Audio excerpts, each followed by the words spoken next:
ஊரின் கல்யாணத்தில் தான் தெய்வ மகன் தாமே புதுமை செய்தார்.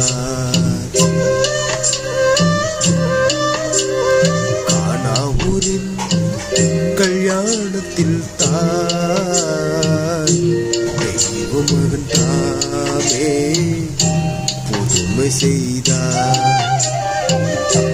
கண்டோரெல்லாம் அன்று வியந்து மகிழ இந்நாள் வரை தொடரும் அந்த மகிமை தெய்வ மகன் தாமே புதுமை செய்தார்.